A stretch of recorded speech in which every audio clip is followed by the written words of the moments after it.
We've had some snow on Long Island, but not anything that has been unmanageable for us. They're talking about another snowstorm towards Monday, and we're prepared for that.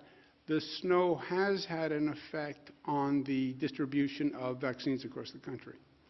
It's a nationwide snowstorm. Certain parts of the country hurt more than others, but it has slowed down vaccine deliveries made by the federal government. So if cities, pharmacies, federally qualified health centers see a delay in receiving their vaccines, that is because of the snowstorm, and the White House spoke about that. The numbers on COVID, good news, good news, good news. Overall statewide positivity, 3.4. Statewide deaths, 116. Still, we like to think that we're past this, or we're getting past this. And we are getting past it, but it is still dangerous, my friends. And remember that. 116 people again passed away. Hospitalizations down 279, ICU down 59, intubations down 29. This is a beautiful chart. Beauty is in the eye of the beholder. 7.9 down to 3.6. We had that holiday surge, the holiday hit, people socialized.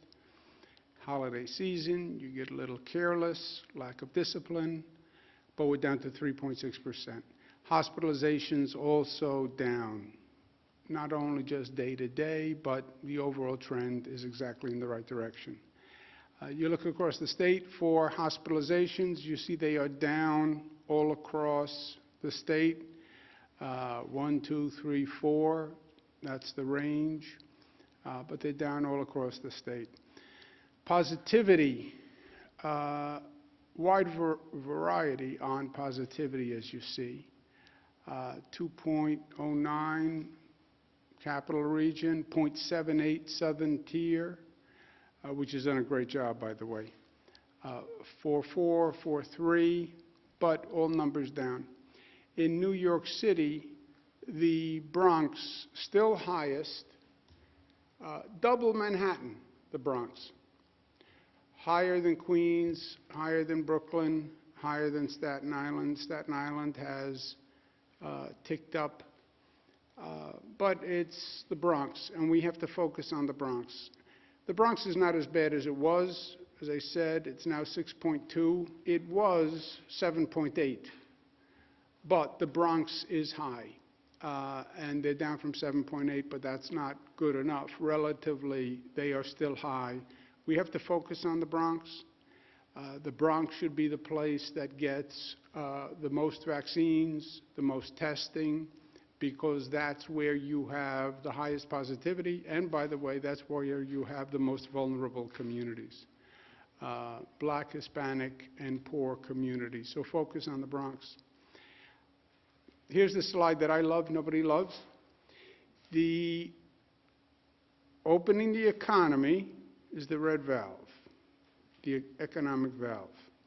You watch the gauges so you calibrate reopening. Watch the infection rate, watch the hospitalization rate, watch the positivity rate. And depending on those numbers, you open the economic valve or you slow the economic valve. The numbers are all going down. So now is the time to start doing more reopening. If the numbers change, if those dials change, then you close the valve, which we have done a number of times. This has been a constant calibration by data to what the virus is doing. Virus moves left, we move left. Virus moves right, we move right. Reopening, New York City restaurants are now at 25%. They're 50% statewide. They're 50% in Connecticut. They're 50% on Long Island. New York City was closed. New York City is now 25%. In 1 week, we'll go to 35% in New York City restaurants, which is consistent with New Jersey. What's happening now is people in New York City, Staten Island, Manhattan, are going to New Jersey, to those restaurants. So it's not really accomplishing a purpose. So New York City restaurants will go to 35% next Friday. That will be consistent with New Jersey. Connecticut is still 50, Long Island is still 50, we understand that. But we're responding to the data. Obviously, we're more sensitive to New York City because of the density, the concentration, the history. But we're headed in the right direction. We're making progress. If the numbers continue to be good, we'll continue to make progress. President Biden, I think, is exactly right. I've said this from day one. I respect local governments and their role in education, but schools must open. Schools must open. Vaccinate the teachers. Vaccinate the teachers. The teachers want to be safe. Yes, I understand that. I've spoken to dozens of teachers. Vaccinate the teachers. They are in the included class. Local governments can vaccinate the teachers, but the students deserve in-class teaching. This remote learning is a poor substitute for in-class teaching. And this remote learning, when they do the studies, it will show discrimination in education caused by remote learning. It will show, this is my bet, it will show poorer families, black families, Hispanic families, those children did not do as well in remote learning. They didn't have the equipment, they didn't have the access, they didn't have people to help them. Every day you're not in class is a furtherance of discrimination in education. And the great irony is, education was the great equalizer, right? Education said, I don't care how much money you have, where you grow up, you can become the President of the United States. Now there's a caveat. If you have a computer, if you have internet access, if you have someone to help you on the computer, so in-class teaching as soon as possible. Students deserve it. The parents need it. You're not going to reopen the economy without parents having children in school so parents can go on with their life and work. Also, keeping people at home. This has caused a whole set of ancillary issues that we're not even familiar with. Domestic violence is up, substance abuse is up, mental health issues are up. So, open the schools. And the local government should be aggressive on in-class teaching. Unless there's a community or school that has an infection spike. That is different. That is different. But if the school doesn't have an infection spike, and if the school is safer than the surrounding community, then why isn't the school open 5 days a week? Well, the teachers have concerns. Legitimate. Get the teachers a vaccination. Vaccinate teachers, reopen schools. Nursing home residents have now all been offered the vaccine. 100% of nursing home residents have all been offered the vaccine. 100% of nursing home staff has all been offered the vaccine. 73% of nursing home residents have taken the vaccine, which is probably the highest number we have of any subgroup, if you will.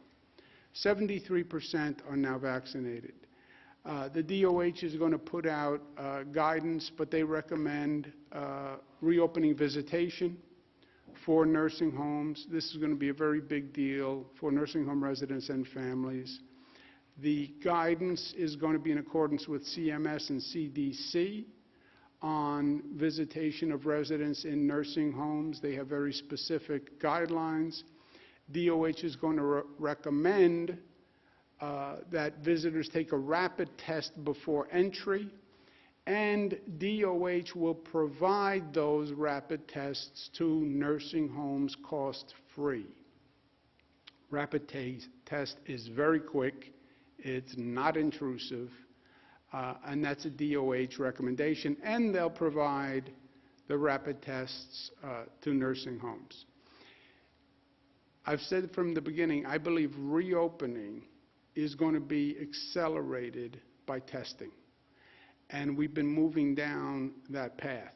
Open up the Buffalo Bills Stadium with testing. Open up catering halls, weddings with testing. If a person is tested and is negative, then you can reopen. I went to visit the President of the United States. I took a test, and I was negative, and I could see the President of the United States. Why? Because I took a test, and I was negative.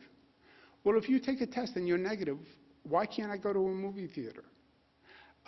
Why can't I see a play? So I believe that testing is the key to accelerating the reopening of the economy. But you have to have the volume of testing. And we're opening rapid testing sites as we speak. We're opening 11 in the New York City area right now. Cost is less than $30, not to diminish $30, but it's less than $30. It takes 30 minutes or less, 30 and 30. It's an FDA-approved antigen test. It gives you peace of mind. You know, everybody wants to know, do I have COVID? Am I infectious for other people? It gives you peace of mind, and we can use it as a way to reopen the economy. These are the sites in New York City that become effective today. So we're going to be reopening more of these, but I think this is going to be a big advantage for the state of New York. And again, those sites open today. And it will accelerate our economic reopening prior to reaching herd immunity where everybody has a vaccine, which is June, July. February, March, April, May, June, July. Let's accelerate that period of time. And I think testing is going to be an opportunity to do that. Testing is also an opportunity to reopen colleges, and we're going to be doing that.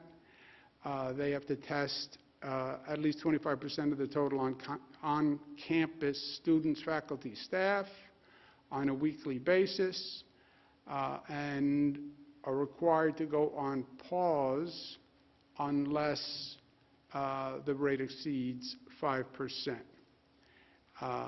If it's under 5%, they can operate. If it's over 5% on a 14-day average, then they have to go on pause. So 5% is the line. Colleges that are not testing 25% of the population weekly must go on pause if they have 100 individuals test positive. So if a college doesn't want to live with the 100 individual standard, test 25% of your people, and if you're under 5, God bless America. We talk about reopening. People don't tend to think of public safety as a reopening measure, but it is.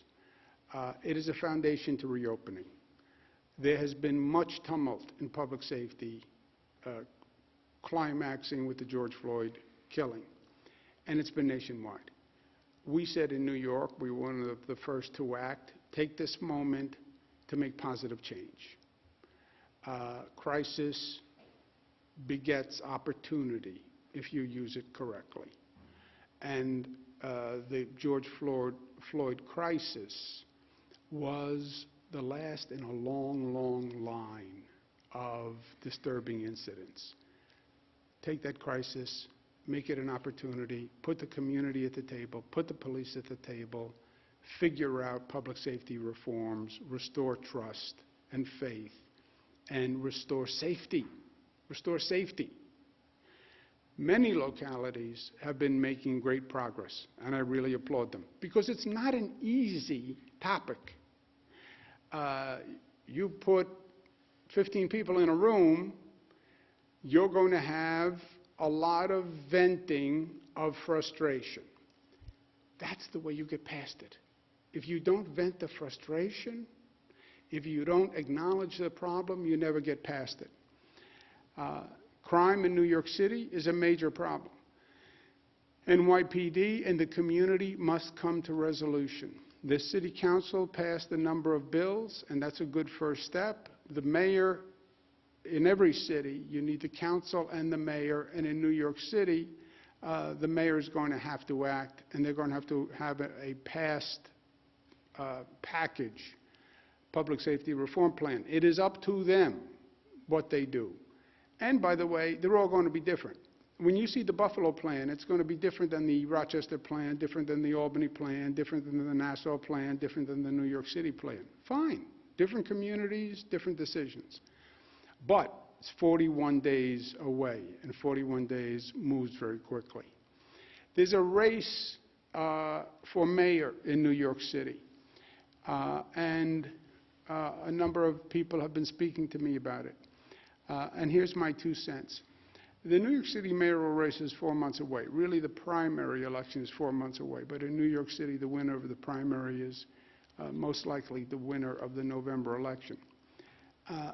Discuss the issues, okay? Forget the personalities, forget the atmospherics. Murders are up 47% from 2019 to 2020. 92% of the shooting victims are black or Hispanic. 92%. 70% are unsolved. You have a homeless problem in New York City. And you have a homeless problem where people are dangerous. And they're a danger to themselves or others. We've seen it on the subways. I had a person from my own office who was attacked by a homeless person who hit her on the head with a brick. There is Kendra's law. What changes need to be made? You do no one a favor leaving them on the street if they're a danger to themselves or others. That's not compassion. New York City Housing Authority is an ongoing tragedy. It has been for years and years. What's your plan to do something differently?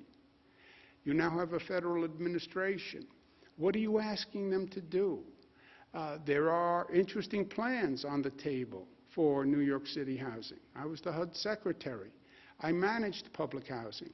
There are new alternative models. NYCHA has to make a significant change. It's not going to work like this. You can't throw enough money at NYCHA to fix it the way it is. But that has to be a topic that is discussed in the mayoral race. You have an affordable housing crisis. And you have people who are leaving New York City.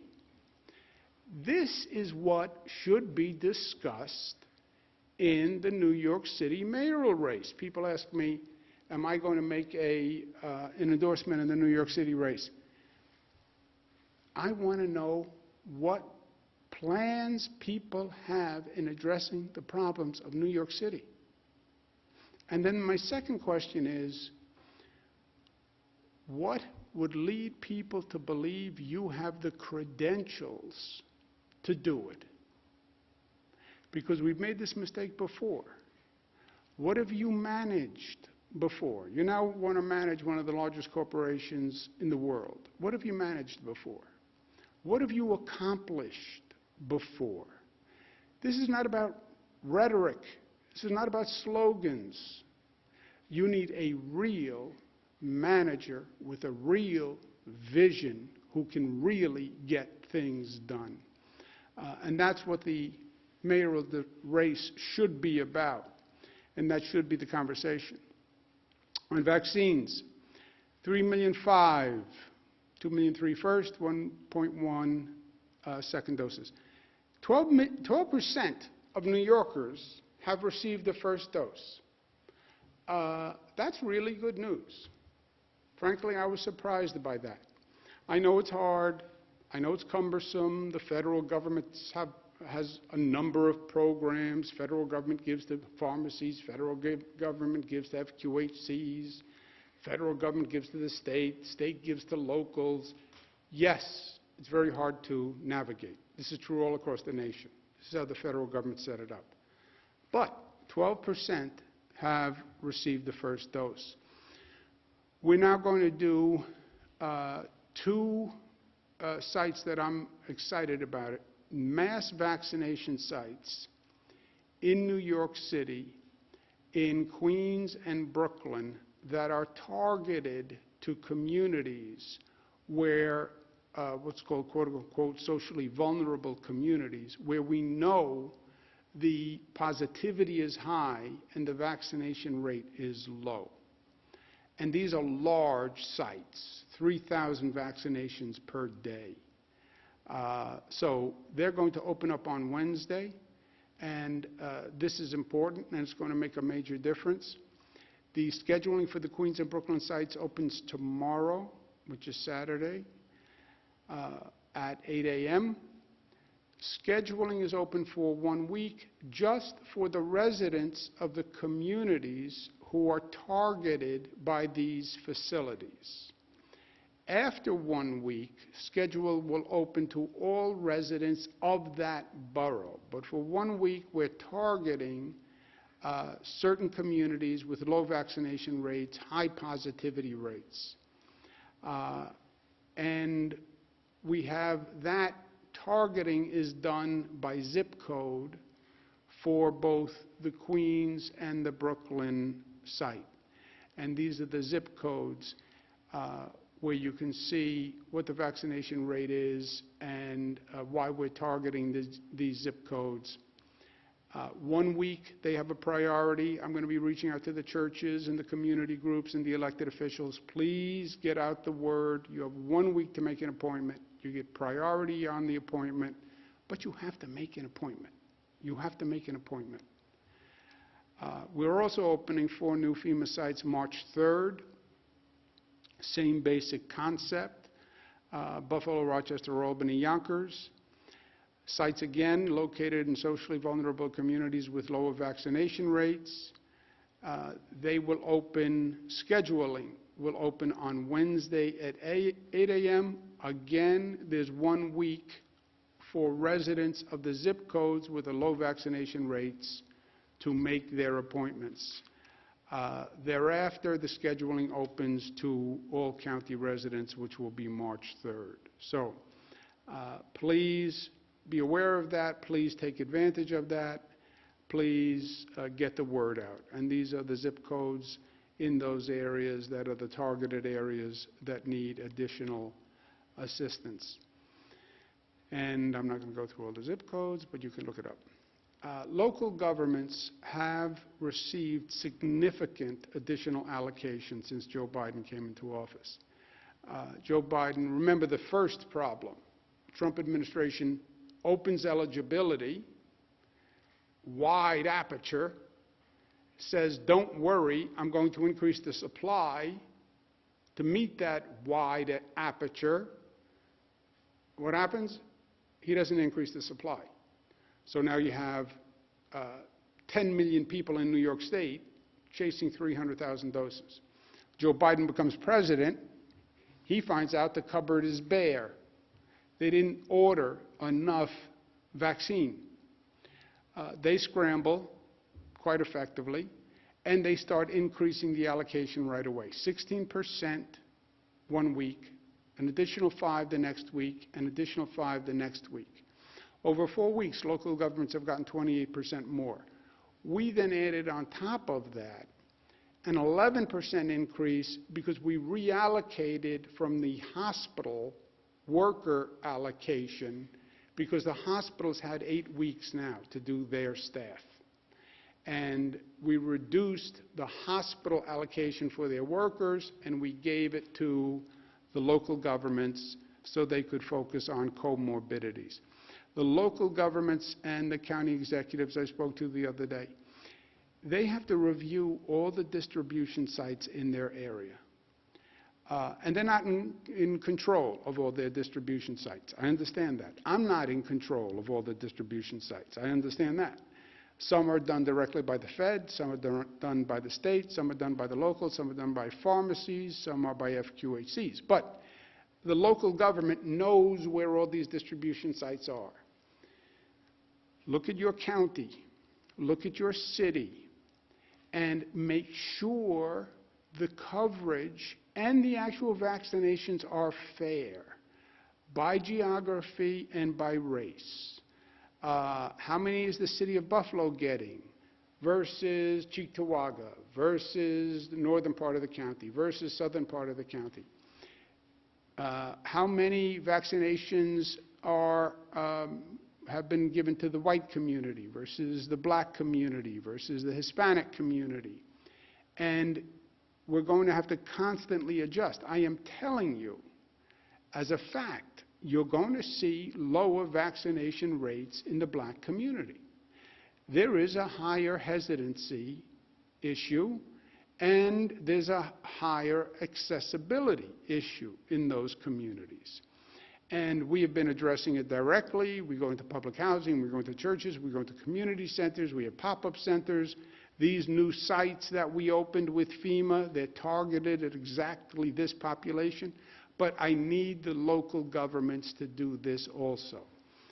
We have big sites in Queens, big sites in Brooklyn. The Bronx has the high positivity rate. We have Yankee Stadium, but that's not enough. How do we get more into the Bronx? Those calculations have to be done by the local officials. Additional good news, FDA has allocated 4,600 doses of the therapeutic bamlanivimab. How do you pronounce that, doctor? Say it again? Bamlanivimab. Yeah, okay, easy for you to say. Anyway, we have gotten 4,600 doses of this, and it's shown in trials to reduce COVID hospitalization or ER visits within 28 days. So the doctors think there's promise in this, and we're going to be trying it in the state of New York. I want to set the record straight on nursing homes for a number of reasons, primarily for the families of nursing home people. We created a void by not producing enough public information fast enough. People wanted information. We did not produce public information fast enough. That creates a void. What happens in a void, especially today in this environment, in this toxic political environment? Something fills the void. And conspiracy theories and politics and rumors fill the void. And you can't allow inaccurate information to go unanswered. Twitter bogus reports become a reality at one point. Social media, 24-hour news stations, if you don't correct it, it gets repeated, and it gets repeated, and it gets repeated, and then people think it's true. It's a very difficult environment to operate in. We created the void by not producing enough public information quickly enough. I get that. But then it was exploited with misinformation, people playing politics, Republicans playing politics, personal attacks, personal agendas. And now this continues, and people get confused. And people who lost family members in nursing homes start to say, I wonder if this is true. I wonder if my father died because somebody made a mistake. I wonder if my father had to die. Those false statements must be countered. They must be, or else people get confused. No one has a right to spread lies or misinformation that causes pain to families. I understand politics is a nasty business in this environment. I understand people lie. I get it. I get it. I live it every day. But this is different. This was causing pain to families who lost a loved one. That's what they did. And they did it because I hear it from the families. Not only did we create a void, we didn't fight back against the lies and the politics and the distortions aggressively enough. In retrospect, that is true. It is whack-a-mole. It is that Twitter 24 hours a day. It is politicians making up stuff to get their face on TV. I get it. But you have to knock it down and counter it aggressively. Otherwise, people will believe it. And here, the people who were listening to it were people who were in pain and looking for answers. I was not aggressive enough in knocking down the falsity. We were busy, we were doing our job, we're trying to save lives, no excuses. I was not aggressive enough in knocking down the falsities. I heard them, I saw them, I dismissed it as politics, I dismissed it as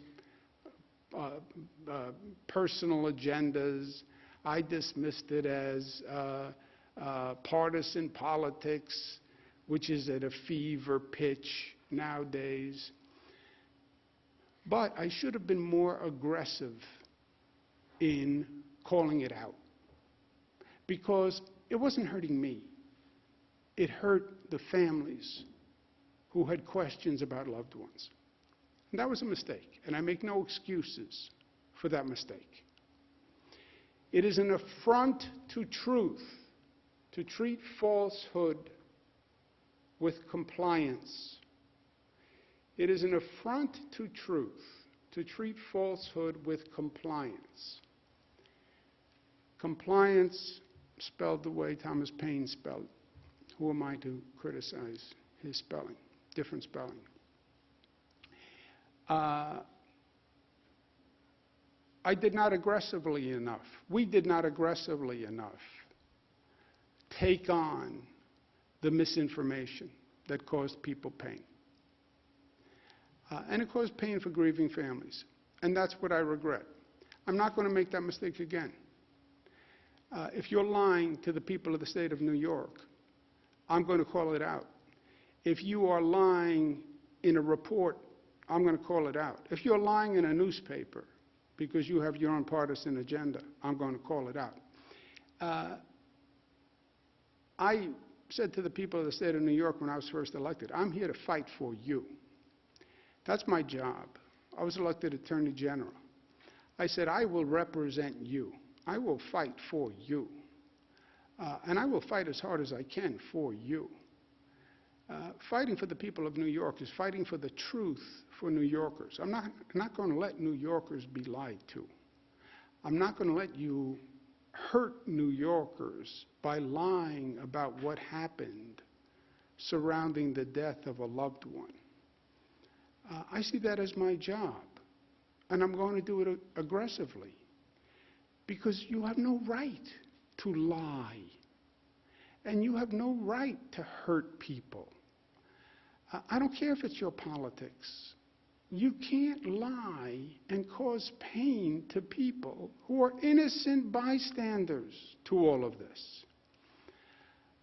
So I'm going to take on the lies and the unscrupulous actors, especially when they cause pain and damage to New Yorkers. I should have done it before, and I should have done it more aggressively. There are facts. There are facts. And I've gone all through this terrible situation with the facts. And there are facts that I want nursing home families to know specifically, because I think the facts will help resolve questions about how a loved one died. Remember what happened here. Loved one died in a hospital, in a nursing home. You didn't even get a chance to see them. You didn't get a chance to talk to them. Being in a nurse, having a person in a nursing home is a terrible situation to begin with. that they need a level of care that you can't provide. And then you can't visit, you can't talk, and then you know that there's COVID in nursing homes, and they're vulnerable, and there's nothing you can do. The powerlessness that you have. And then they died. And you don't even have closure. There was no goodbye. There's no funeral. There's no hug. There's no kiss. I mean, it was a horrendous situation. It is a horrendous situation. You want to talk about the spring? 116 people died yesterday. 100 people will die today. This is a horrendous situation. But I want you to have the facts, because I don't want you to have more pain from this noise. All the information that the state put out about all the deaths, hospital deaths and nursing home deaths, from day one. This is how many people died in hospitals. This is how many people died in nursing homes. Total deaths, the same number. Well, how many people died in a nursing home but were first in a hospital? How many people died in the hospital but who were first in a nursing home? How many people do you presume died after they left the hospital? How many people do you presume died after a nursing home? I understand many questions, but this information of total deaths was provided always. We get a request from the Department of Justice in August. With other Democratic governors only, by the way, nursing home deaths happen nationwide, Democratic states, Republican states. We get a request letter from the Department of Justice, same day, just Democratic governors. Okay, I guess that was coincidental. I guess that wasn't political by the Trump Justice Department. We provided the Department of Justice with truthful information in our response. It is a lie to say any numbers were inaccurate. That is a lie. Total deaths were always reported to nursing homes and hospitals. New York State legislators requested information. Yes, they did. We said we would pause the state legislature's request because we gave DOJ precedence.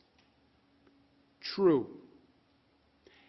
We paused the state request, and we told them that we paused the state request.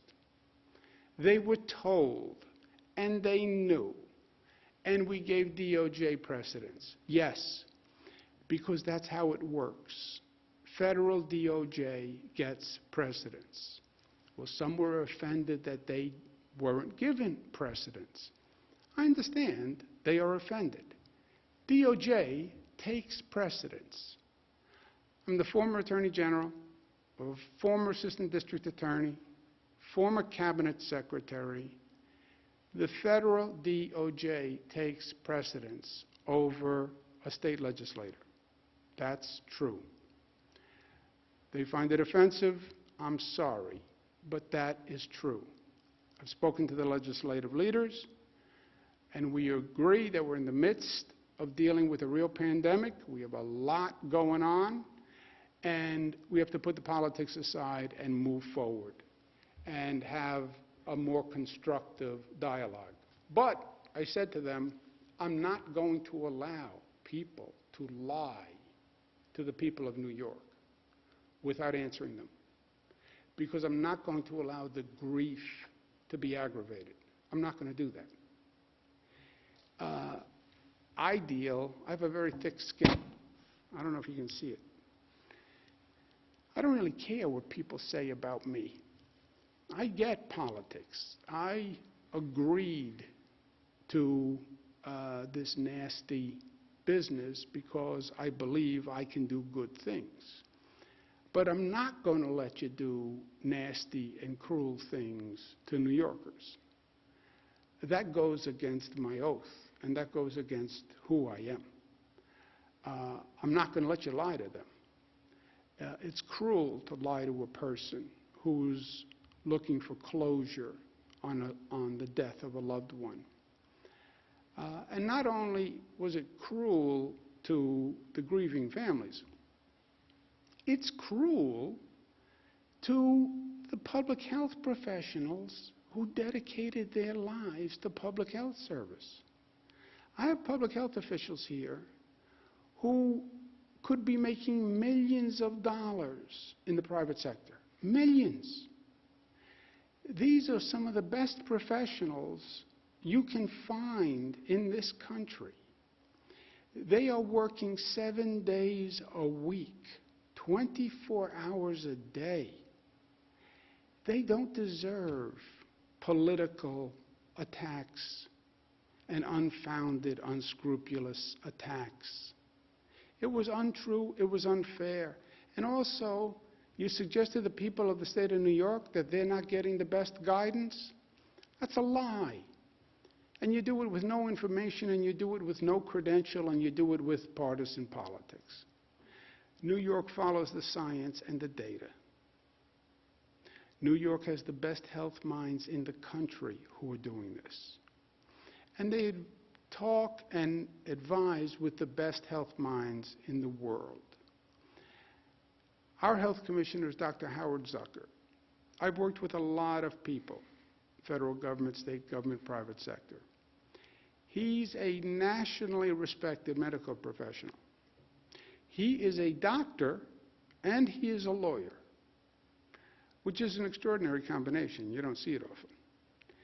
Harvard, UPenn, Johns Hopkins. He's been in federal HHS, the World Health Organization, the National Institution of Health, and taught at Columbia and Yale. He's gone through Ebola, Zika, anthrax, bird flu, SARS, and more. You couldn't find a more qualified man to do this at this time than Dr. Zucker. I would trust him with my mother's care. I can't offer a more ringing endorsement than that. And it's his decisions that people now question, with no credential. It's the amazing thing about politics. You can make any accusation, no evidence, no background, but we are lucky to have him. And I'm sorry for the abuse that he's had to subject himself to do good things for the people of the state. But I want you to have an opportunity to hear from him, because many of the questions question his judgment, and they were wrong, and I want New Yorkers to know who their doctor is on the state level. Dr. Howard Zucker. Thank you, Governor, and thank you very much for those kind words. You know, I have thought about this a lot, and we all have, about the March 25th memo and all the decisions that we have made about the pandemic. So let me give you some background and perspective here. You know, as a doctor, it's in my DNA to always ask myself whether a decision was correct. You play it over and over again in your head.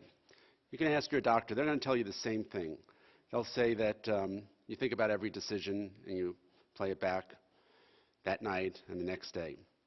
But you can only review the decision with the facts that you have at the time. And with the facts that we had at that moment in time, it was the correct decision from a public health point of view. So what are the facts? Let's look at them. It's very important to do so. Firstly, hospitalizations and ICU. The modeling said that there was going to be 140,000 COVID patients, including 37,000 in the ICU here in New York.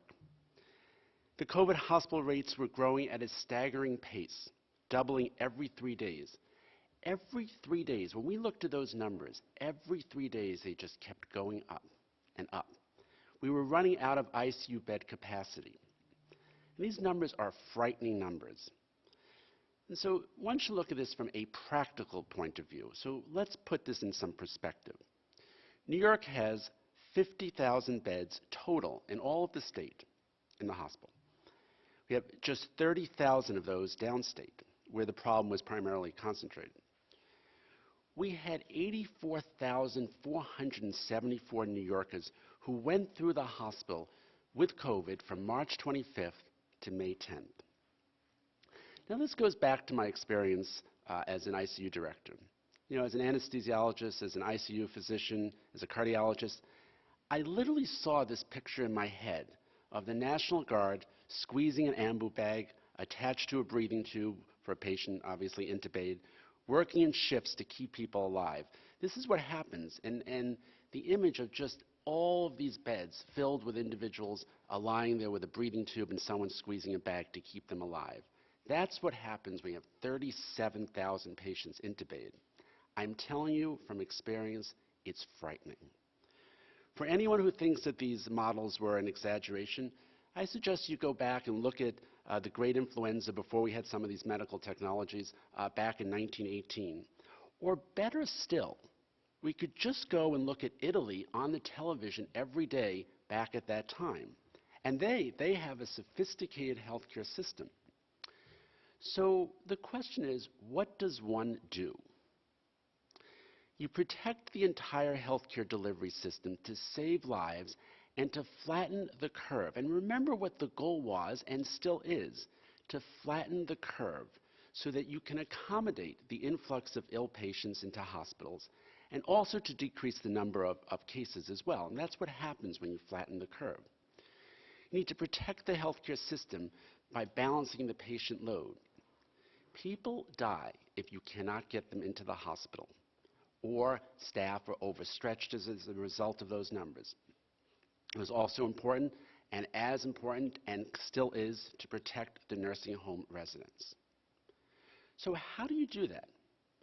Well, if people are in the hospital, and they don't need to be in the hospital, you send them home, right? Everyone knows that you would not want your relative, you would not want them staying in a hospital if they were ready to go home. I don't know how many times people said to me when I took care of patients, can we go home? Can he go home? Can she go home? Right? You want them to go home. You don't want to risk a hospital infection. You don't want to risk all the mental health effects of having someone, particularly those who are elderly, stay in the hospital. There are a lot of issues that happen. I remember when my own dad was in the hospital when he was elderly in the 90s, and all the effects of having someone that age lying in a hospital bed with him trying to climb out of the bed, and all the confusion and all the issues that happen.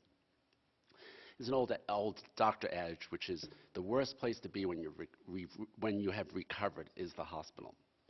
So where is home? Well, for these residents, it's the nursing home. Right? For others, it's going home, it's going back to your family, your relative, your loved ones, your friend, and some, and many people just home alone. Those are the facts of the situation. Go home when you're better. So how do you do that, right? This is the big question. How do you do that? Well, for the nursing homes, there are criteria, and let me quickly just provide you with a few sentences because these are the criteria from the federal government. Right? There's the CMS guidance. That's a March 13th guidance, and I'm going to quote from it. Nursing homes should admit any individuals that they would normally admit to their facility, including individuals from hospitals where a case of COVID-19 is present. A nursing home can accept a resident diagnosed with COVID from a hospital, end quote, as long as the facility follows the transmission-based precautions. I will add that, and it's very important. The CDC guidance says, on March 23rd, and I quote, the COVID-19 patients from hospitals should go to the facility with the ability to adhere to infection preventions and control recommendations for care of COVID-19 patients. Preferably, patients would be placed at a facility that has already cared for COVID-19 cases, end quote. Now, New York State has mandated cohorting, infection controls, PPE, and many other things to care for the nursing home residents. And as always, they could not accept, if they could not accept a patient, they should not admit the patient. It is against the law to take someone that they cannot care for.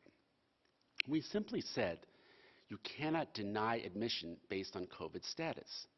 We never said you must accept. We said you can't deny it. So now, a little bit in retrospect. So as we reflect back, what happened? Well, I have repeatedly presented the facts on how COVID got into these nursing homes. The answer is, it came in through the staff. We found 37,000 staff that had been infected. It came in asymptomatically. It came in inadvertently by dedicated staff. No one is criticizing the staff for this. We were back at a time when we didn't even know about asymptomatic spread. We didn't even know that you must wear a mask. The facts we had then were so few compared to what we know now. And there's more facts that we will learn as time goes by. So it came in long before we even knew. That is what brought it in.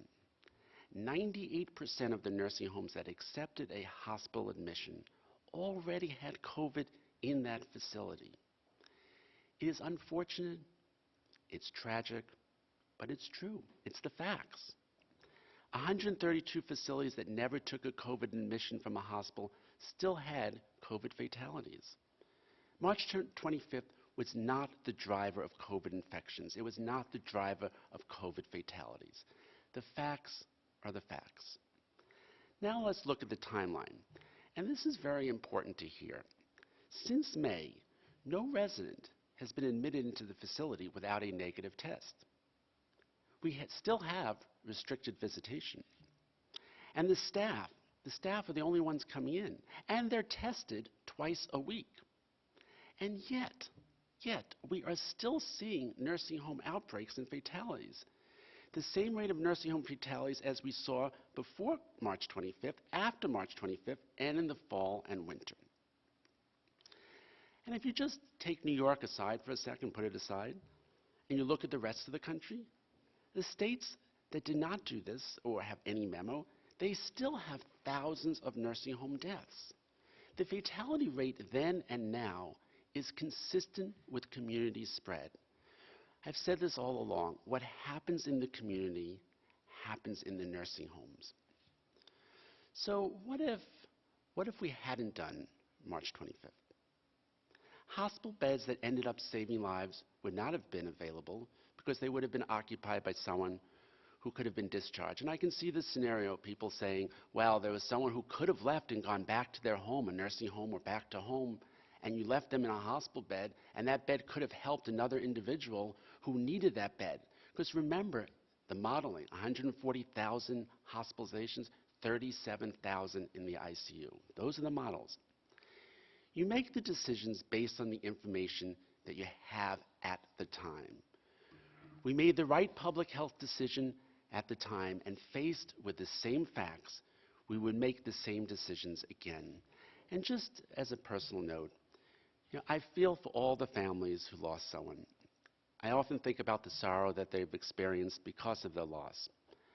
I do hope that they find the strength and the memories of their loved ones. I believe in my heart and my head that's the only thing that helps get us through. It got me through when my father died, and I hope it gets all of you through during these difficult times as we move forward and fight this pandemic to the end. Thank you, Governor. Thank you very much, Doctor.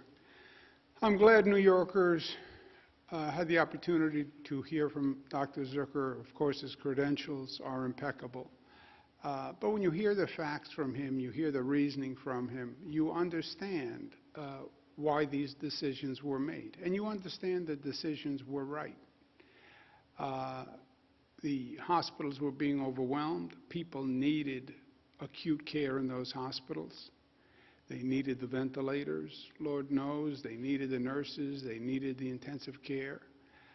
And the people who were coming from the nursing homes were only going to nursing homes who said by law they could handle them. And 98% of those nursing homes had COVID already. What's most informative, I think, the rate of death in nursing homes before the March 25th memo, which was then superseded in May 2nd, the duration of the memo, the rate of death in nursing homes was the same before as it is after. And if anyone had the perfect answer to nursing home deaths, and if anyone tells you they do, they're lying, because people are going to die in nursing homes today. So if you have the perfect answer, then why will people die in nursing homes in this state and every other state in this country? And it really is cruel to say to people who lost a loved one, maybe they didn't have to die. It's cruel. Another lesson that I learned, trick is to keep learning in life. People died in hospitals and nursing homes. We must learn the lesson and be better prepared for the next pandemic, because, my friends, there will be another pandemic.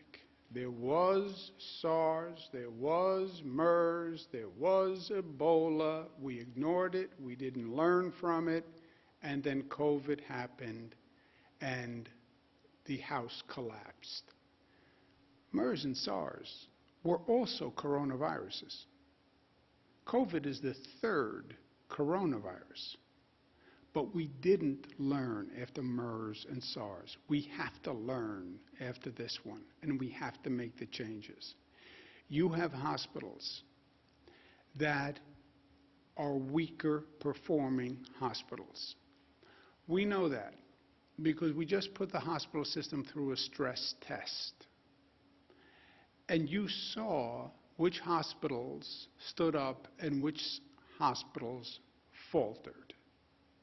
That is a fact. Try to shore up the weaker hospitals. But in truth, when you look at the list, we've been trying to shore them up for a long, long time. More, create a redundant system so you have a strong hospital system backing up the weak hospital system. So when that weak hospital collapses on the surge, you have a backup, strong hospital system. Second, we have to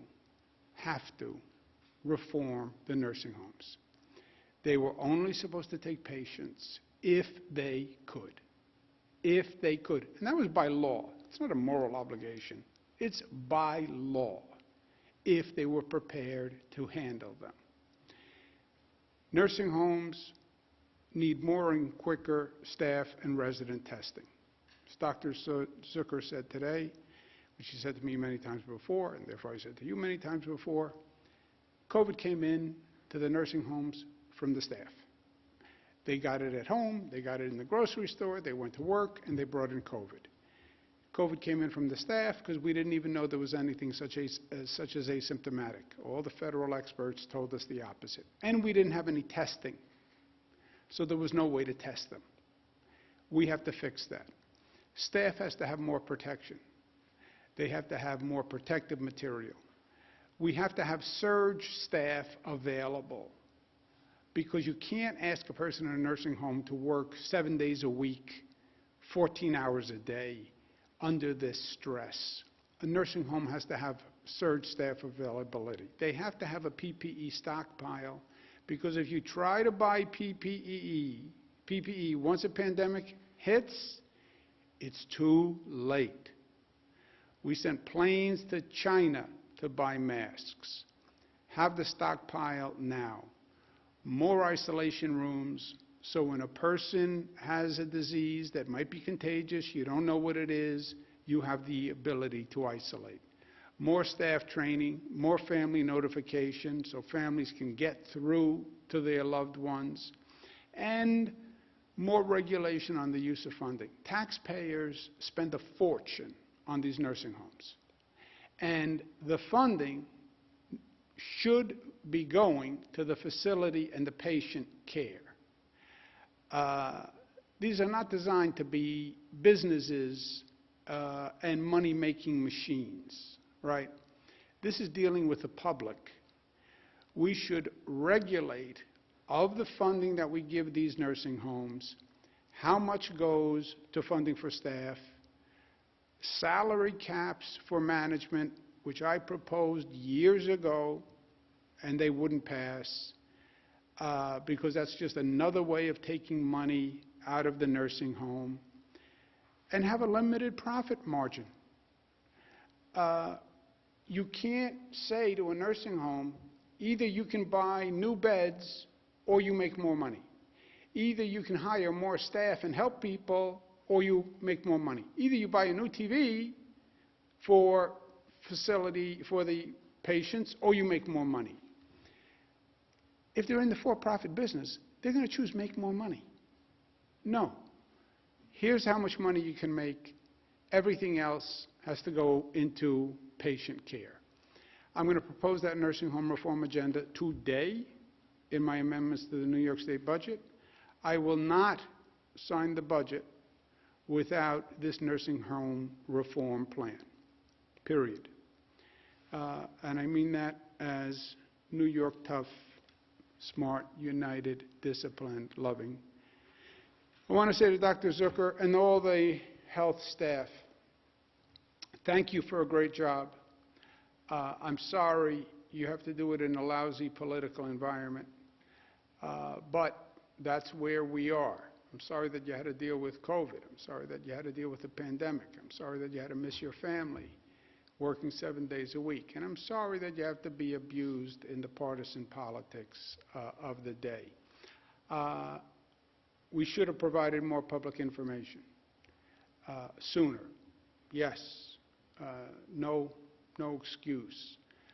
We should have been more aggressive in fighting the misinformation. Most people would not say that one of my errors is lack of aggressiveness. But in truth, I was not aggressive enough in fighting back against these crazy political theories and these crazy political opponents. I have developed an immunity to them, right? You have to remember I went through this with Donald Trump. It started with Donald Trump, started this whole nursing home thing. And it was the Democratic governors in the Democratic states. I've become immune. The local politicians, who's running for this, who's trying to get their face on TV. I'm immune to that. But that's not who paid the price here. It was the nursing home families who were confused. And that's Thomas Paine. Complacence. I was complacent because I thought the attacks were just against me.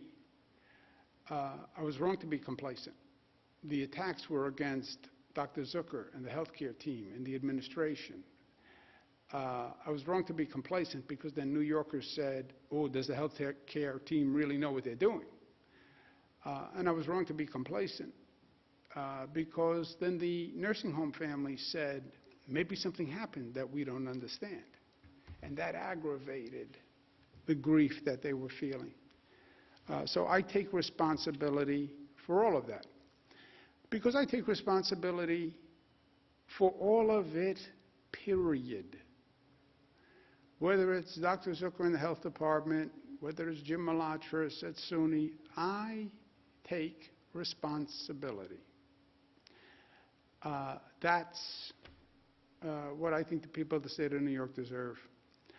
But I'm not going to be complacent or complacence, even the way Thomas Paine spells it. Let's take some questions. Thank you, Governor. If you'd like to ask a question, please use the raise hand function at the bottom of your window. We'll take a brief moment to compile the Q&A roster.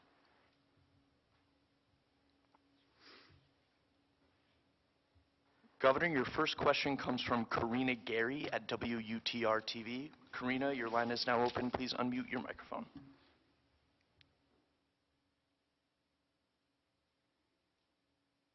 Hello, Karina, please unmute your microphone. Hello. Unmute. All right, we're going to move on to the next question. Governor, your next question comes from Andrew Siff at WNBC TV. Andrew, your line is now open. Please unmute your microphone. Governor, good afternoon. Hope everyone is doing well. I have two questions. The first question has to do with the nursing home situation. You've described this void, but to clarify here, the void doesn't fully explain what state lawmakers say, which is that they had been asking for that data for months, long before your rationale that you couldn't give it to them because the DOJ took precedence. So I'm just wondering if you can explain to people why that data couldn't have been presented to the legislature before August. And my second question has to do with vaccinations. Mayor de Blasio talking about supply problems in the city today, saying it's not all weather related, that they're just not getting enough, and in some cases it's because the state is holding up the arrival of doses in New York City. I'm wondering if you can clarify what might be happening there. Okay, let's do the mayor first. You know, I think he's confused, I think is a fair statement. The federal government sends the allocations directly to the city. That's how it works. They don't send, it doesn't go federal government to the state and then the state allocates. It goes federal government, FedEx, transport, directly to the city. So he's once again confused. It may be that there are snow delays, but his shipments come directly from the federal government. So he should call the federal government and say the shipment is late. They don't come through the state. We have nothing to do with physically distributing to the state. In terms of the dates of the state request and the DOJ request, I don't know. I thought they were roughly at the same time. Yes, we participated in extensive testimony was delivered August 12th by Dr. Zucker and other officials as part of a legislative request. They had a very lengthy public hearing, and the request was a follow-up to that hearing in August. If there are other requests that predate that, we're happy to go back and look. Yeah, but also, Andrew, on the state legislator's request, I said, yes, we were not timely on responding to state legislators. More importantly, we were not timely enough in providing public information.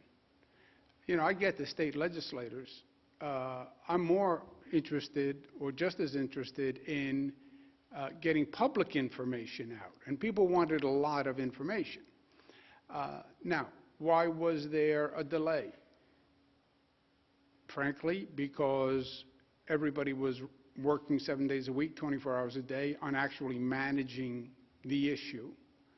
And all these requests take time. Every time you get another request, you have to go back to the nursing homes, you have to put together information, you have to make sure it's right.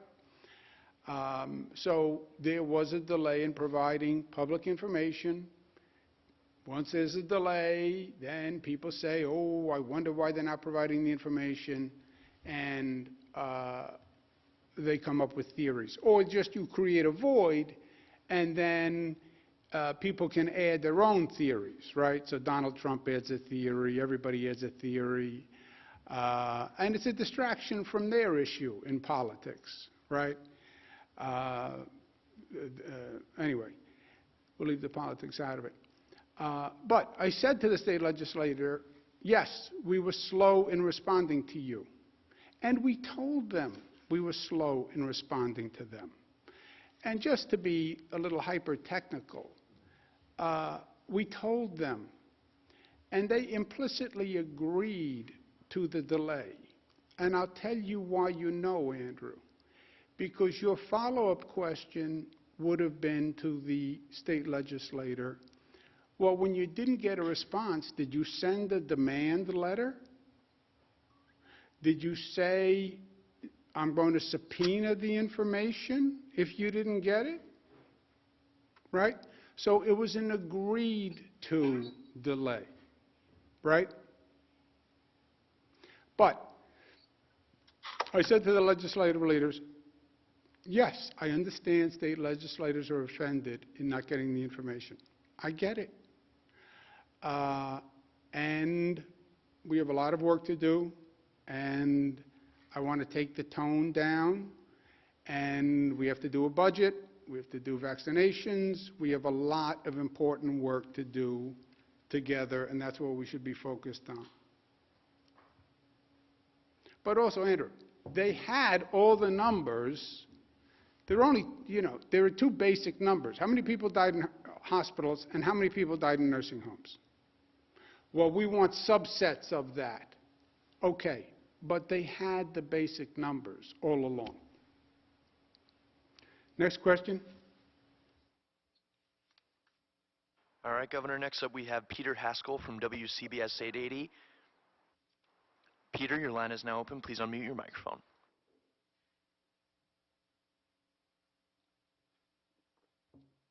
Hello, Peter. Got it.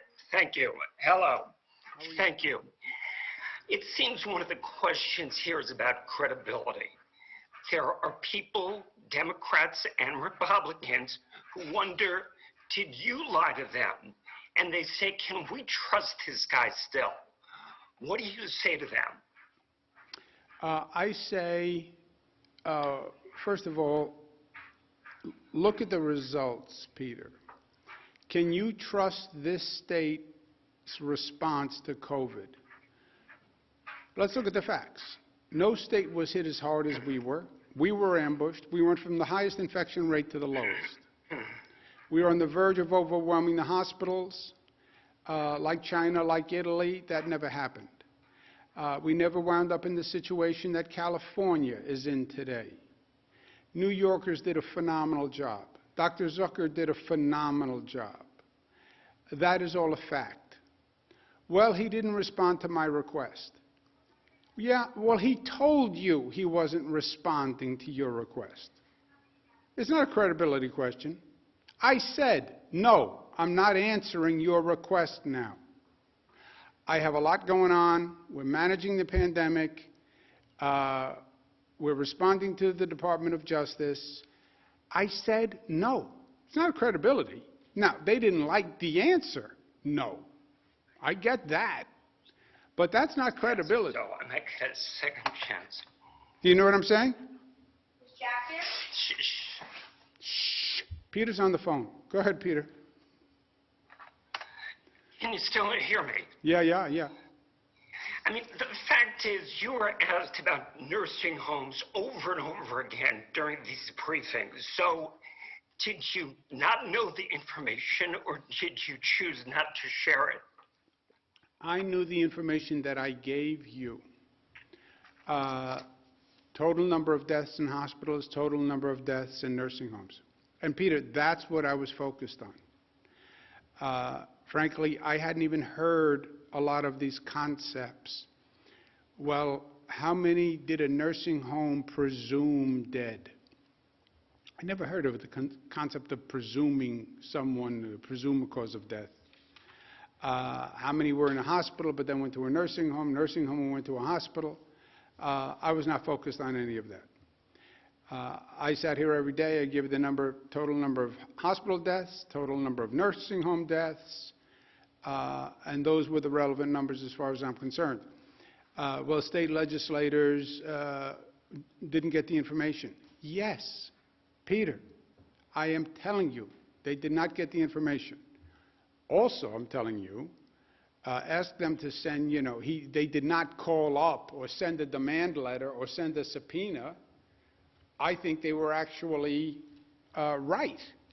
And I think they were actually fair in saying, we understand you're in the middle of managing a pandemic and you have to deal with DOJ sending letters to Democratic governors, so we'll pause on the information.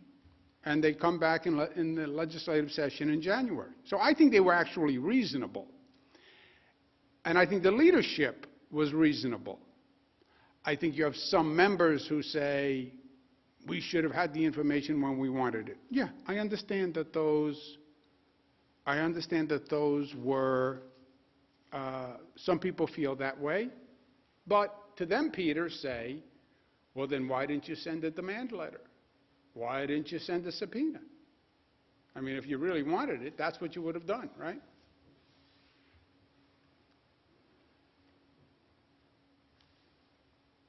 Gareth, do you have anything to add on that? Okay, next question, operator. Next up, we have Jeff Kulikowski from Channel 9 in Syracuse. Jeff, your line is now open. Please unmute your microphone. Hi, Governor. How are you this afternoon? Good, how are you? Okay, thank you. So I'm wondering if you could provide a little clarification about the vaccine delays. Does that impact, have any impact at all on the state-run sites? I'm thinking of, obviously, the state fairgrounds here where we are in Syracuse. It may. It may. We do not know yet, Jeff. We're compiling data, but the White House made it clear that the storm affected many of the transport hubs and that there are delays.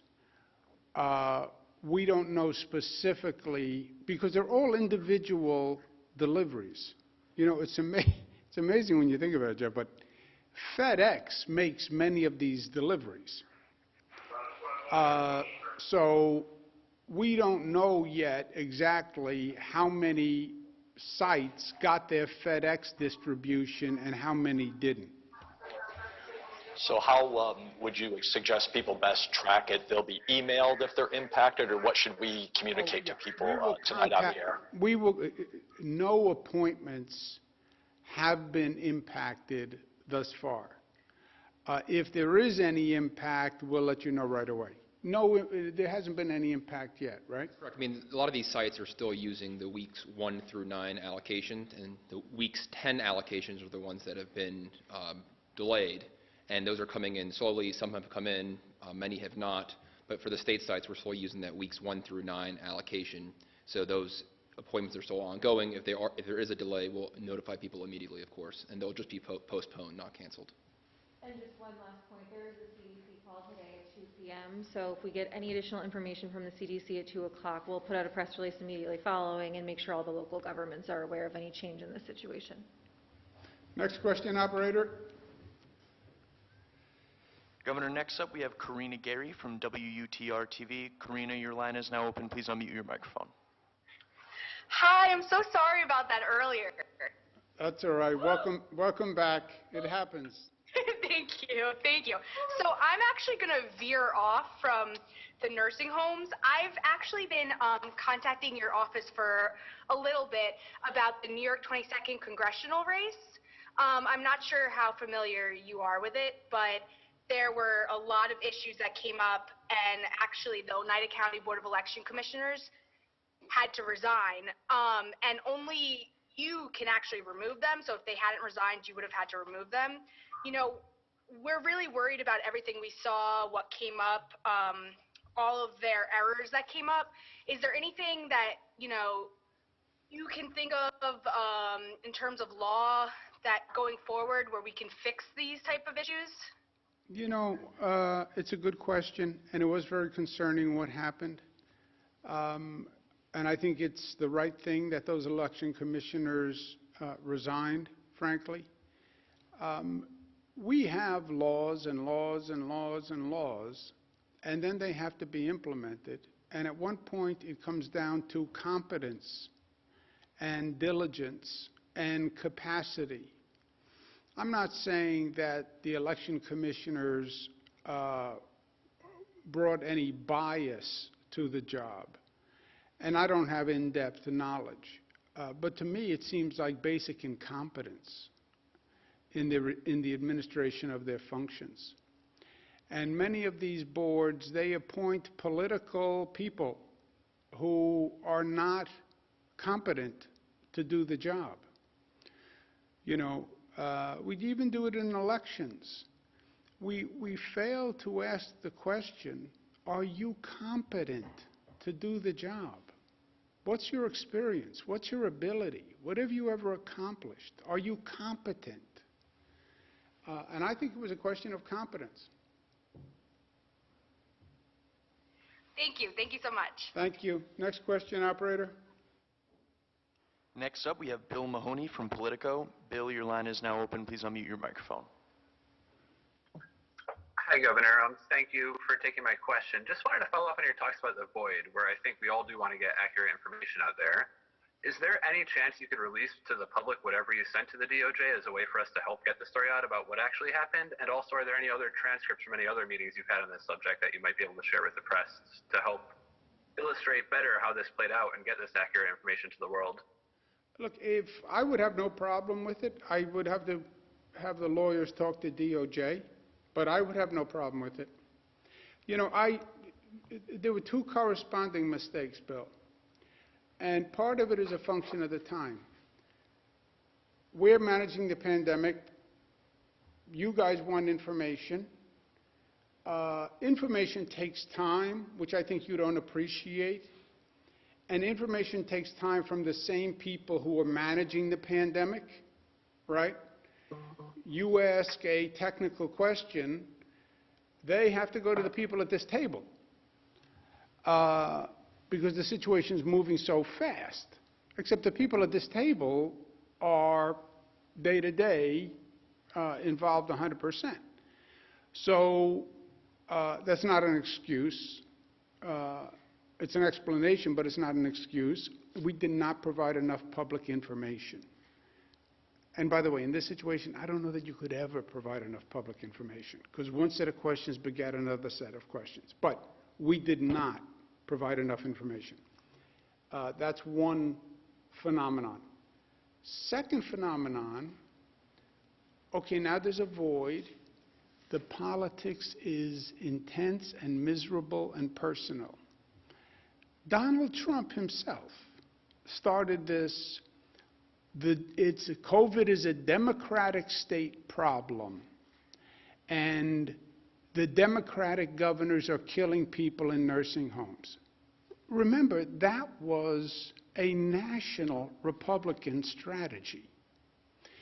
It blew up when the nursing homes deaths happened in Republican states. And it didn't jive with the facts because New York is number 34. Forget all this other garbage. New York is number 34 in nursing home deaths. How is it so terrible a job if it's number 34 in nursing home deaths, and we had COVID before anybody else, and we had it worse than anyone else, and we had no notice, right?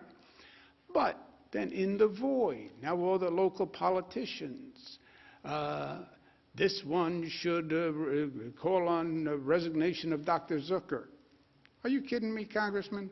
You didn't have a congresswoman who is anti-Semitic and asks for execution of Democrats.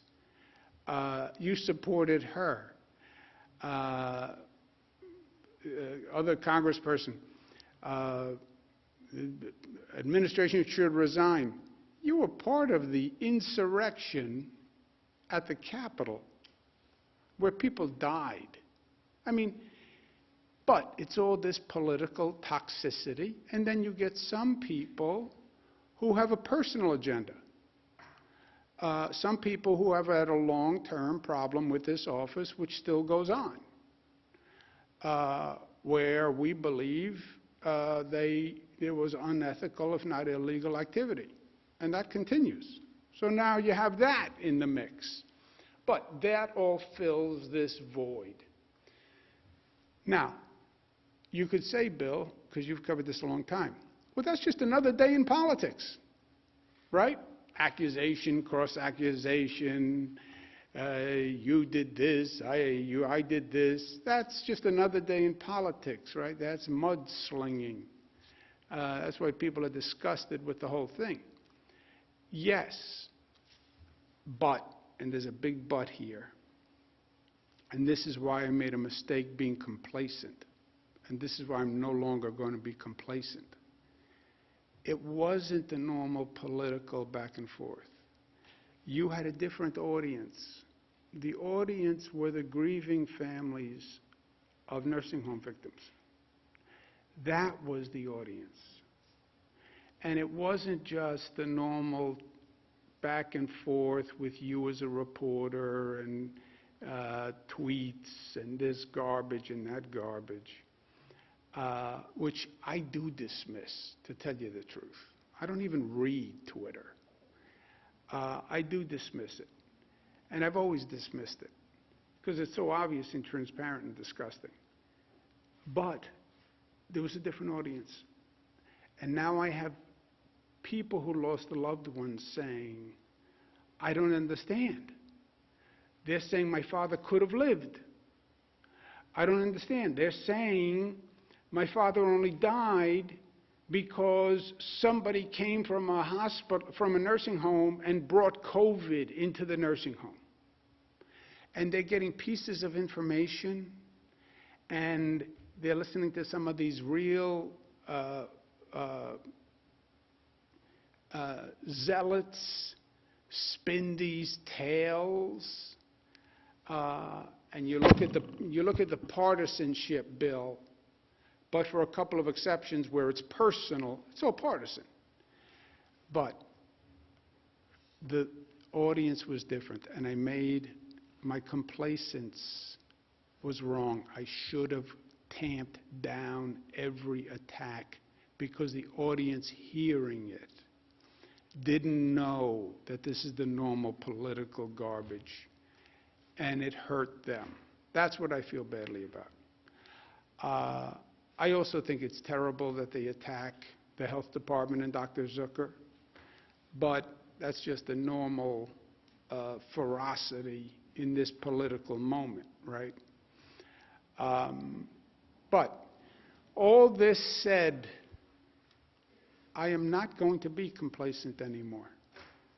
I'm not.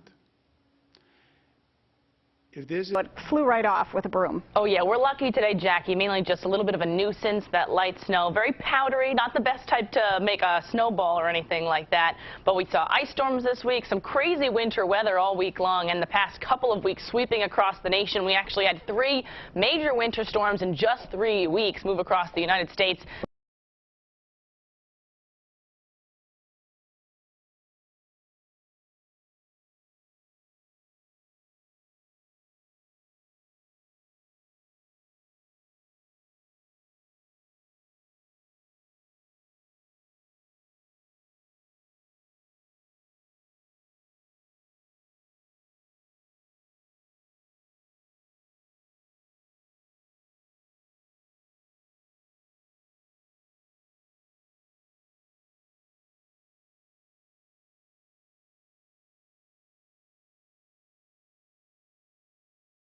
and said, hey, you know, there's a whole political backdrop here. I should have, because nursing home families were misled. But they now have all the facts. They have all the facts.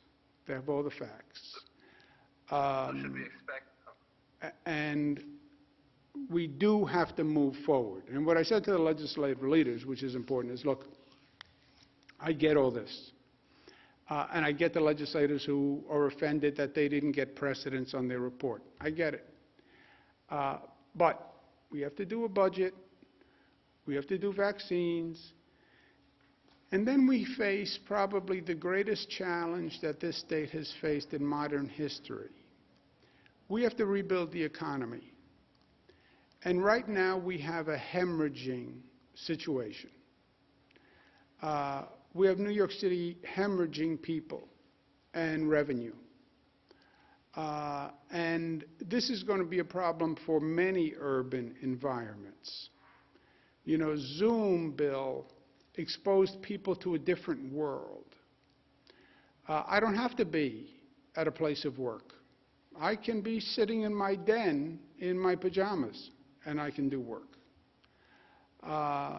Well, but if you're not in an urban environment, if you're not in a city, you can't go to a play, you can't go to a museum. I don't want to go to a play or a museum now anyway. And I'm going to watch what happens with this virus before I walk into a crowded ballroom. So this is a very precarious time for this state. And we have a lot to do.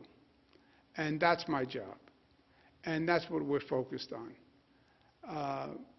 Fight the pandemic, get those vaccines out the door, rebuild New York, and in the midst of it all, get that budget done ASAP.